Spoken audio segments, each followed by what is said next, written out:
खुलुमबाय रायजो राजा नोंथांमोन गोलाव सम जाबायमोन भिडिअ लाबोयो देहाबो थिग नङा मैयासो हरनि 12 सफैदों थ' गुबुन स्टेटआव दंहैयोमोन जों थांनायनि खारना नैबे मोनसेनि खारनसो आं नोंथांमोननो बे ससे भिडिअ क्लिपखौ खोन्थानि नैबेनि थाखायसो जों थांदोंमोन फाउन्डेसन जादों बे टटेलि 11.5 कौटिनि मोनसे प्रजेक्ट बियो ओमफ्राय बावहाय दैनि मोनसे ओरैबायदि सिनारि ओंखारो बावहाय आरो लोगोसे पार्क बियो जाहैबाय खुम्लुं इक' पार्कआवहाय खुम्लुंआवनो बियो त्रिपुरायावहाय थ' बावहाय रावबो गैया गुबुन हारि हिसाबै रावखौबो नुनो मोननाय नङा अनलि जोंनि ट्राइबेल मानसिफोर खुम्लुं हिसाबै डेभेलपमेन्ट जेबो गैया जिर'थ' होनद्रायनो हानाय नङा डेभेलपमेन्ट खालामनायनि थाखाय दा बिसोरनि अट'नमास काउन्सिलावहाय जिखिनि फान्डिं जानांगौ बे फान्डिंआबो बिसोरनाव बिराद खम नांगौ बायदि जाया जोंनि BTC आवहाय जेरैबायदि फान्डिं जायो बिसोरनि बे अट'नमास काउन्सिलावबो बेफोरबायदि फान्डिंआ जाया गामिनि लामा हान्थामेला ओरैबायदि प्रब्लेम बेखौ दा बुंसै आरोखि ओमफ्राय नों त्रिपुरायावहाय जेरैबायदि बाङालिफोरा जोंनि ट्राइबेल जनगोष्ठी ना माखासे जेनेरेलाव दङ माखासेयानो ट्राइबेलाव दंहैयो बेफोरबायदि थ' आं गोलाव बाथ्रा बुंनो थाङा बिनि खोथाखौ जुदि बुङोब्ला दुखुनांथावना जोंनि अट'नमास काउन्सिलाव जेरैबायदि डेभेलपमेन्ट ना जौगाथाय जानाय जाखिनि जौगाथाय जानांगौ आरो जाखिनि एसेब्लाबो जों बर'फ्रा आपग्रेड जानानै दङ बा बै जायगायावहाय दाबो ओरैबायदि दङ गामि ओनसोलाव आर्मि पुलिस जुदि जै थांबाय दाबो गिबावो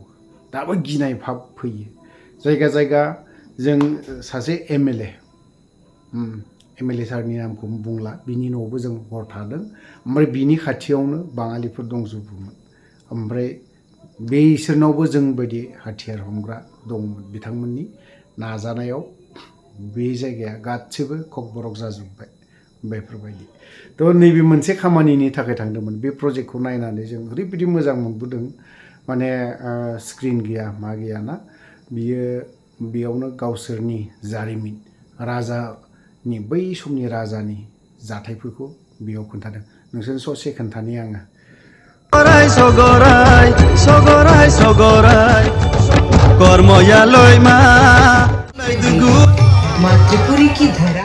थ' नोंथांमोना बेखौ नायनानै माबायदि मोनदों कमेन्ट सेक्सनाव एसेखौब्लाबो खोन्थाहरबानो जाबाय बेनि सायाव आं गोबां बाथ्रा बुंनो सानाखै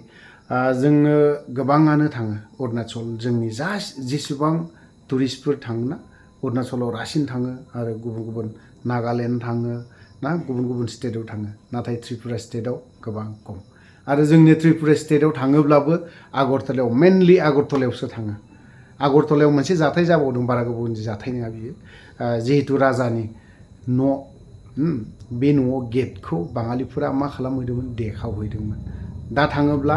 बे न'आव हाबहैनो मोननाय नङा बन्द खालामनानै दोनदों जिहेतु राजानि न'आव सिङाव मा दं मा गैया बेखौबो डिस्ट्रय खालामहोलांनोसो नागिरबाय थादों जिहेतु राजानि न' ना बेयावहाय दै गेजेरावसो दङ बेखौ जों नायनो थांनो सानदोंमोन माखासे टाइमनि आंखालाव जों बेखौ हायाखै थ' बेवहाय थाङोब्ला बेरायहैयोबा अनलि आगरतलाल' नङा आगरतलानि अनगायै मेन नायनांगौ बा मोनथिनांगौ बुजिनांगौआ आं सानो नैबे खुम्लुं इक' पार्कआव एसे हाबहैयोब्ला बुजिगोन आरो बिनि अनगायै गामि सिं हाबोब्ला गामि हाबनो नायोब्ला रासिन मोनथिसिनगोन जों बिनि अनगायैबो आरो मोनसे बाजाराव थांदोंमोन बे बाजारनि मुंखौ बावबाय आङो बावहाय सोमदोन थांदों आं थांदों बेरायहैदों MLA सारनिनो गारिजोंनो जों गिदिंहैदों थ' बै MLA सारमोनखौ थेंकिउ होनो सानो बा गोजोननाय बावहरो जों गोजाननिफ्रायब्लाबो दा खोथाया जाहैबाय नर्थ इस्टआवनो गैया बे जिनिसा त्रिपुरायावहाय दिनै फाउन्डेसन जाजेनदों जोंनि लोगो दङ नालाय थ' बिसोरो बुंहरबाय थानाय नालाय जे नोंसोर जेरैखि जायाब्लाबो फै नोंसोर जिहेतु ससियेल मिडियायाव ओंखारबाय थाग्रा मानसि थ' नोंसोर फै बिदि जाहैबाय थांबाय ग्रोब बिनि थाखायसो स्पेसियेल जों बिनि थाखायसो थांनाय जादों ओरैनोथ' आरो बावहाय थांनाय लगे लगेनो जों आगरतला बायदियाव त्रिपुरा बायदियावहाय खुम्लुं एरियानि जिखिनि मोनथिनांगौ जाखिनि मोनथिबोनांगौ बेखौ जों मोनथिबोदों थ' गोलाव बाथ्रा बुंलां स्टेटनि त्रिपुरा स्टेटनि बाथ्राखौ नांगौला सेकेन्ड टाइम उनावहाय खनसे सम मोनोब्ला थांफिनबावगोन गैयाब्लाबो बेवहाय 10-15 दिननि थाखाय आं थांगोन थांब्लाबो थ' दिनैहाय मोनसे निउस जों नुनो मोन्दों हाग्रामा महिलारि सारनि आं दहाय हगारखांबाय थाइसे फैसा होगोन आं थाइनै फैसा लागोन ना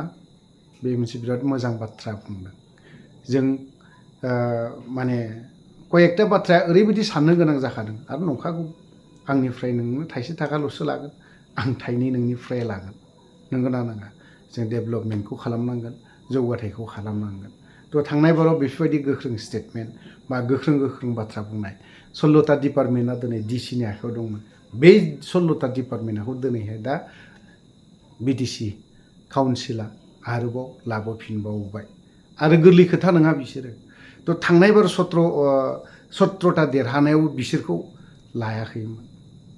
माखासे एसे बयबाबो गोरा जायो नालाय आं 17टा देरहादों दिनै UPPLआथ' बारा देरहायाखै नङा होनबा बिसोरखौलाय मानो लायना आंहाबो मोनसे फोथायनाय दं आंखौ निस्सय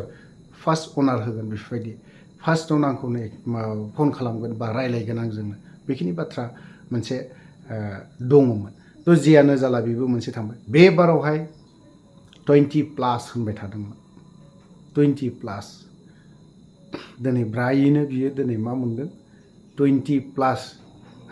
बारदोंसो होनबा दिनै बेनो राजा जायाबा सोर राजा जागोन दिनै UPPLआ बुंदोंमोन 3 तारिखआव नैबे राकेश ब्रह्म सारा हाग्रा फुयै बुंदोंमोन 3 तारिखआव जों BPFआ सरकार दानो थांगासिनो दङ होननानै नाथाय फेइलार जादों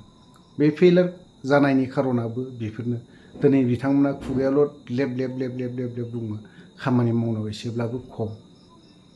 आरो दुखुनांथावना सिनानै बिबो राकेश ब्रह्म सारा खुगाल' लेब दिनै बिसोर सरकार थायाखै आं माने बिसोरनो जेबो माबायावहाय आङो BPFनि समाव आं अभारटेकिं लाया समायखिरा लाया बेफोरबायदि होननानै थानाय बे आंनिबा साबजानाय जायाखै आनखि प्रमद बर'आबो लाहैयाखै नोंथांमोना जेब्ला एसेमब्लि जायो थाङो थाङा बे नोंसोरनि बाथ्रा नंगौना नङा थाङो थाङा बे नोंसोरनि बाथ्रा अन्तत समायखिराखौ लाना थायोब्ला सोर मा होनो नोंसोरखौ रावबो होना दिनै नोंसोरो दिनै आं दिनै UPPL गाबोन आं BPF जागोन गाबोन BPF जागोन समफोरनो कंग्रेस जालायगोन बिसोरनो पलिटिशियानफोरा बेफोरबायदि पलिटिशियानाव रावबो आंगो लोगो गैया मिडियाफोरावहाय जों गोबां बाथ्रा बुंलायगोन गोबां बाथ्रा जों सोंखारिलायगोन खिन्थु सिं बिथांमोना रासिन क्ल'ज नों आङासो ओमफ्राय दा जेसेबां ससियेल मिडियानो बा पेजफोरावहाय गुसुंनो बाथ्रा लिरनानै गोबां बाथ्रा बुंगोन बेफोरबायदि थ' जिखियानो जाला गोलाव बाथ्रा बुंबाय आंखौथ' बुंहरखागोन बुंनायालाय बुङिनि खोथायानो गैखाया बुंखागोन रन्जन दैमारिखौ मानो बरन होनो हायाखै नोंना बेखिनि बाथ्राखौ बुंगोन नोंबो हाग्रामा महिलारिनि गोबां बाथ्रा गोबां फैसा जाग्रासो नोंबो बेखिनि बाथ्राखौ लिरहरगोन आरो नोंथ' BPFनि ITCL सोखा बेखिनि बाथ्राखौ बुंगोन UPPLनि ITCL बा UPPLखौ जायफोर गोसो सिंनिफ्राय मोजां मोनग्राफोर थ' गोलाव बाथ्रा बुंबाय गोलाव खोथा बुंबाय माखासे बाथ्रा बुंनो गोरोन्थि जादोंब्ला गासिबो बर' रायजो राजानाव क्षमा बा निमाहा बिनानै आं बेवहायनो दोनथ'नाय जाबाय जय बर' हारिनि